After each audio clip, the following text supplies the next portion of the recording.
Es muy grato estar de nuevo con ustedes en Entérate de Caracol Internacional. Dice el refranero que las situaciones malas son susceptibles de empeorar. Y es realmente lo que podemos decir de Venezuela. ¿Cuánto nos duele Venezuela? ¿Cuánto lamentamos lo que está pasando en el hermano país? En lo que está sufriendo la gente. Lo vemos en los testimonios, decenas, centenares, miles de venezolanos que han estado llegando a Colombia y a los Estados Unidos y a España y a muchos otros países. Es un auténtico éxodo. Pero de la gente incluso de abajo, la gente más necesitada, de los trabajadores rasos, de los campesinos, que ya no tienen nada. No hay abastecimiento de víveres fundamentales ni de medicinas. ¿Para qué describir más la situación si el cuadro es suficientemente conocido? Ayer, en una jornada para no olvidar jamás, pero para que no se repita jamás tampoco, se propinó un autogolpe de Estado en Venezuela. Lo propinó Maduro, con su junta, con sus ministros, militares, generales también, que es una auténtica dictadura criminal, porque todos están realmente con procesos abiertos por autoridades de varias naciones, acusados de narcotráfico, de enriquecimiento ilícito, de fuga de capitales en el exterior, etc. Varias veces en este mismo espacio nos hemos planteado, ¿pero qué sigue? Tenemos dos invitados de primera categoría. Ella es Natasha Rojas, ella es ciudadana venezolana, pero se vino a Colombia desde el año 2011 a estudiar ciencias políticas en la Universidad Javeriana. Ya había estudiado en Venezuela, pero quiso venirse aquí a hacer una especialidad. Y es profesora titular, además, en la Universidad Javeriana. Y a mi derecha está Miguel Benito, con quien hemos conversado en varias oportunidades en este mismo espacio sobre temas relacionados normalmente con Venezuela.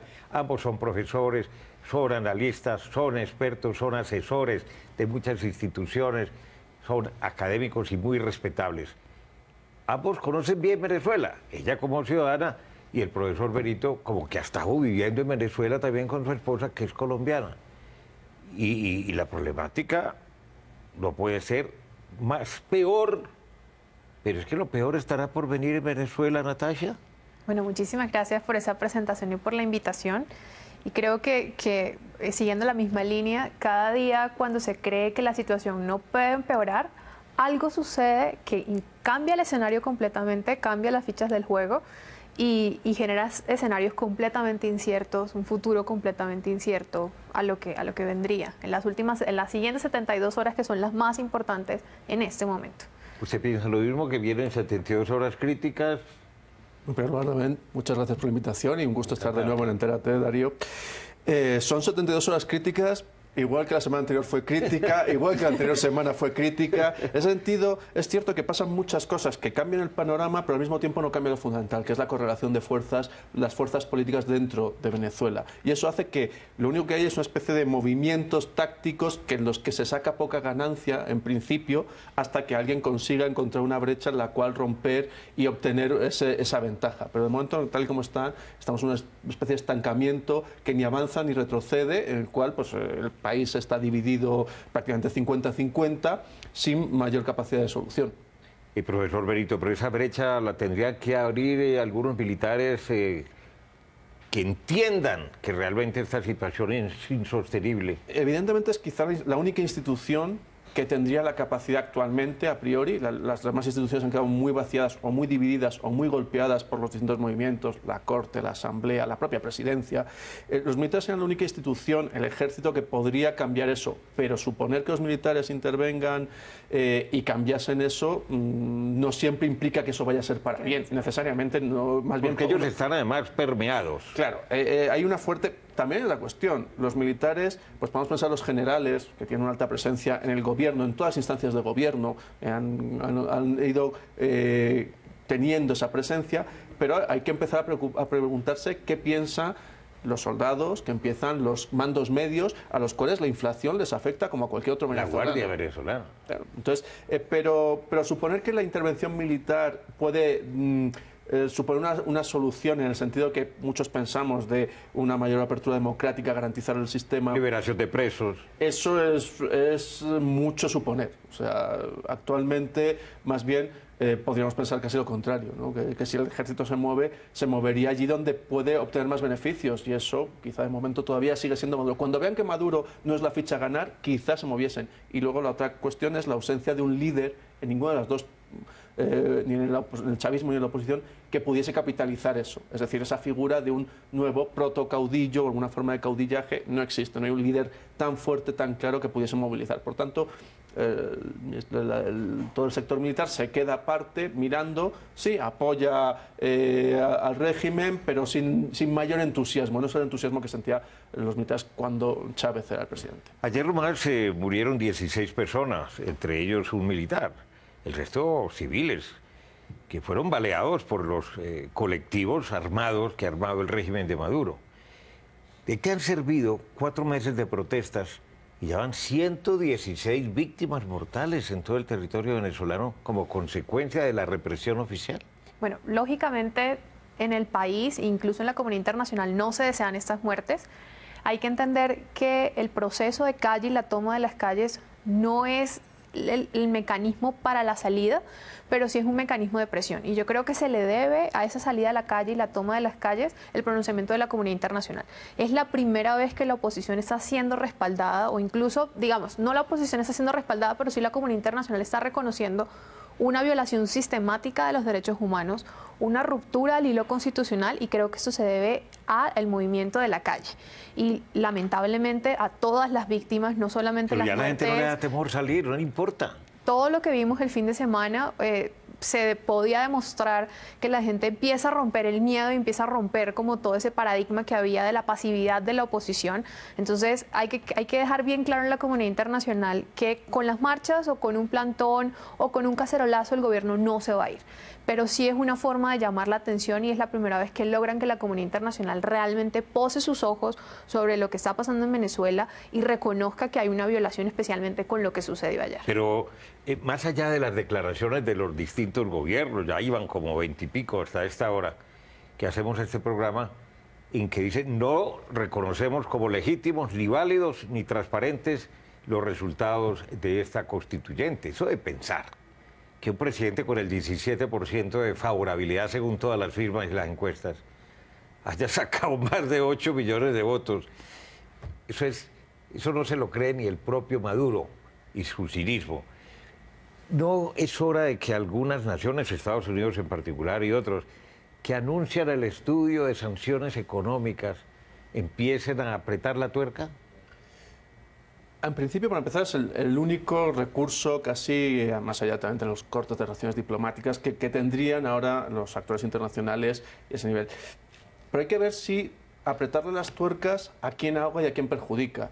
Ahí son las sanciones quizá dirigidas contra personas del régimen específicamente las que mejor pueden funcionar, porque si aprietan a nivel general, aprietan contra el sector petrolero, a quien va a sufrir más es la población. Por tanto, además sería un elemento con el cual el extranjero, el imperialismo nos está oprimiendo, y sería un elemento que Maduro podría volver a exigir, con lo cual sería una medida que, intentando buscar sancionar al régimen de Maduro, al gobierno y a sus colaboradores más cercanos, acabaría de algún modo dándole algún instrumento para su propio reforzamiento y fortalecer ciertas señas de identidad que mientras la disputa es interna no puede utilizar. Con lo cual, en ese sentido, creo que sí se puede, pero son ese tipo de sanciones muy específicas, muy concretas a sectores contra algunos dirigentes del gobierno. Y respecto a lo que decía Natasha, también la movilización ha servido para algo, y es para que la oposición entienda la lógica con la que el chavismo operó contra ellos en un determinado momento. La calle, la movilización era el instrumento de visibilizar esas grandes manifestaciones de gente con camisetas rojas, con el color rojo, que daba una especie de idea de Venezuela es roja y quien no lo sea pues no es venezolano. Bueno, ahora la oposición ha empezado a discutir esa supremacía de la imagen, del símbolo y la movilización. Ya regresamos en Entérate de Caracol Internacional, tema espinoso, complejo, pero es la realidad que se está viviendo en este país de América Latina. Regresamos en Entérate de Caracol Internacional con nuestros dos invitados, ambos profesores, conocedores como el que más de la problemática venezolana. El presidente Maduro anoche, en su discurso de la victoria, desafió a la oposición a ir a elecciones regionales de gobernadores, cosa que debió haber hecho desde diciembre del año pasado. Él ya empezó incumpliendo la Constitución, como también la está incumpliendo al haber convocado una Constitución sin haber hecho un referendo previo de si la gente estaba o no de acuerdo con una asamblea constituyente. Se brincó la disposición constitucional. La Constitución hace lo que le da la gana. Si no es a las malas, ¿usted cree, me devuelvo, usted cree, Natacha, que la oposición iría eventualmente a unas elecciones para gobernadores?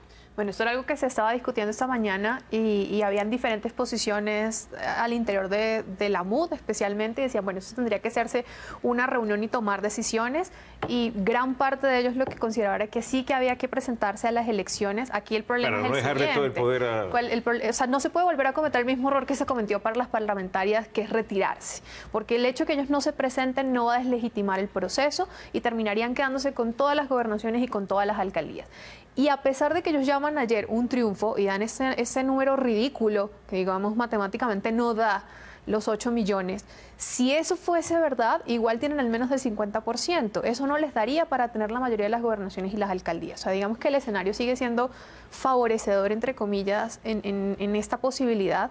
Aquí, ¿cuáles son los problemas? Que vuelven y cambian todas las disposiciones sobre el sistema electoral, que ya lo hicieron una vez, para con una minoría de votos obtener la mayoría de los escaños. Pero en teoría tendría que haber elección presidencial el próximo año, 2018. ¿Se le va a brincar también Chávez?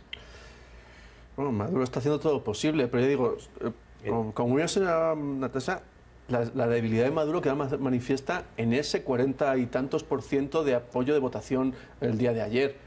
Siendo los únicos candidatos los suyos, siendo los únicos que iban a las elecciones los suyos, no ser capaz de movilizar más resulta un desastre. Más allá de que las cifras además puedan estar maquilladas, dado todo lo que vimos en las imágenes, las fotos de colegios electorales, francamente poco transitados. Pero entonces en una elección de gobernadores, Benito, va a haber el mismo fraude.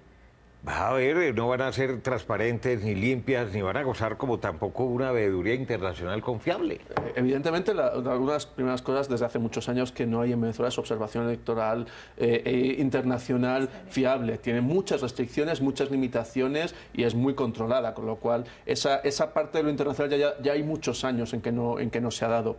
Y siempre ha existido la sombra de duda, precisamente porque la división de poderes no se ha garantizado.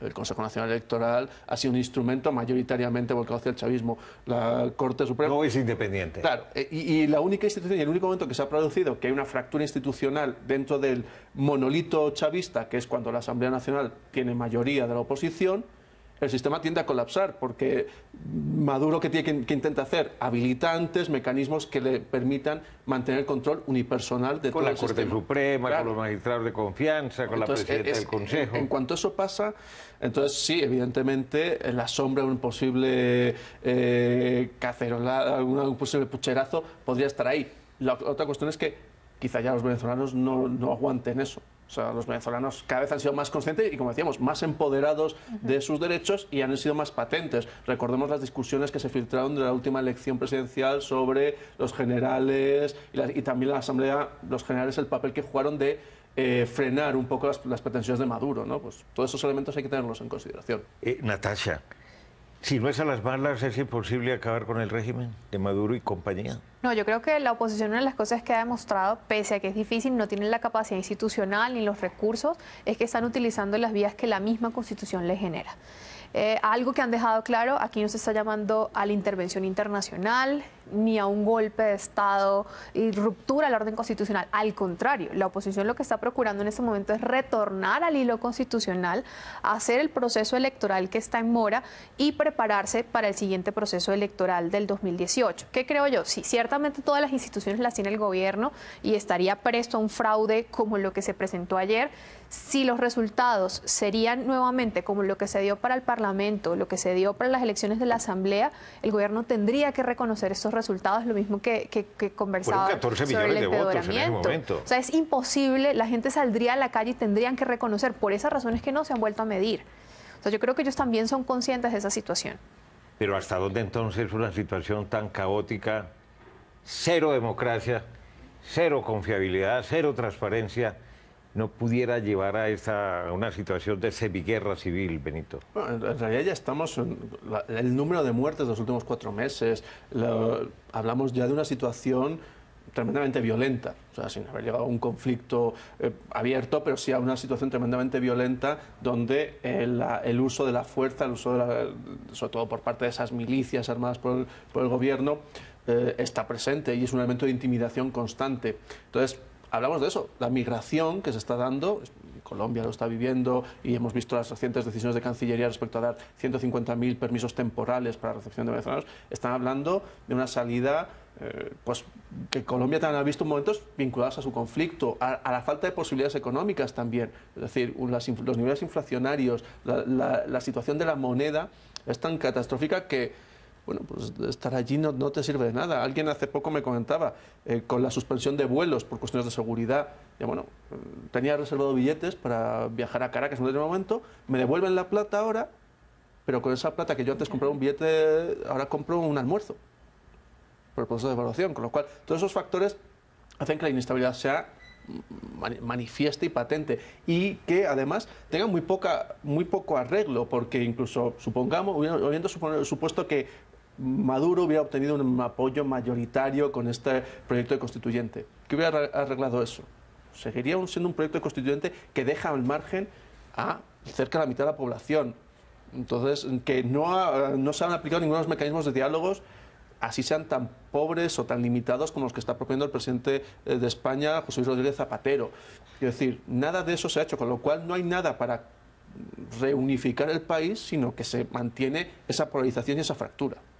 Eso es lo grave, eso es lo complejo y lo difícil y lo doloroso al mismo tiempo. No hay salida democrática a la vista, porque mientras que el régimen no la propicie y no lo va a hacer, pues ahí van a seguir encadenados y ellos saben que si cae el régimen se van para la cárcel, toditos, derechos que es donde merecen estar.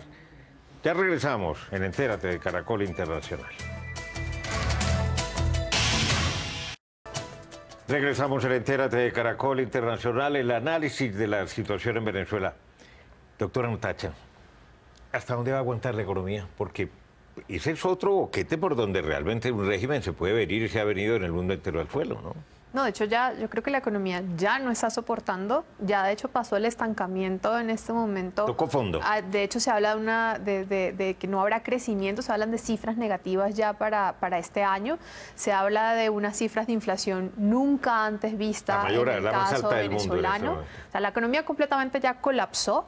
¿Qué hace el gobierno y cuál ha sido realmente el golpe que ellos han tenido con las bajas del precio del petróleo? Ellos han tratado de sostener esa crisis económica a través de los subsidios, el tema de estas cajas del CLAP, pero ya el sistema no está dando. Por eso necesitan esa reforma constitucional, de elevar a rango constitucional el tema de las misiones y muchos de esos subsidios para poderlos sostener con el endeudamiento que se viene dando en los últimos años. ¿Usted cree que la economía ya llegó al punto crítico? Nada en Venezuela de momento. Yo creo que llevamos hablando de que la economía, cuando los niveles de inflación hace unos años eran del 30%, ya nos parecía monstruoso.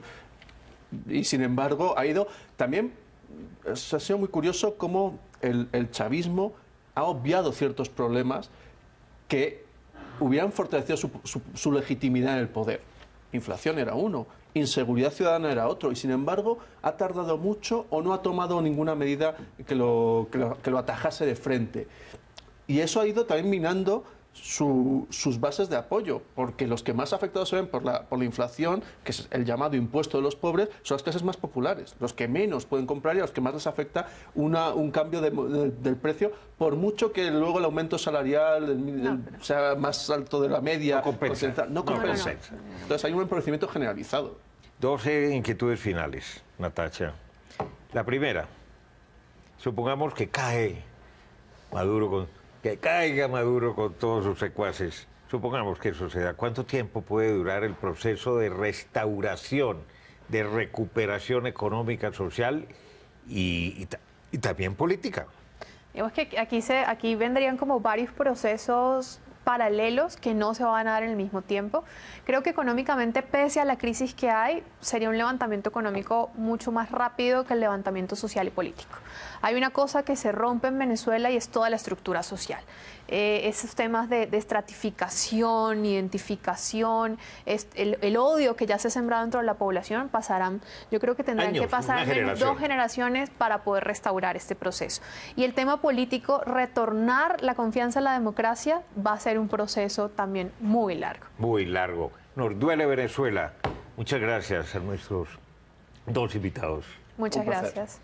Y recuerden que ustedes pueden seguirnos en Twitter a través de nuestra cuenta @entératecaracol. También puede escribirnos a través del correo electrónico enterate@caracoltv.com.co.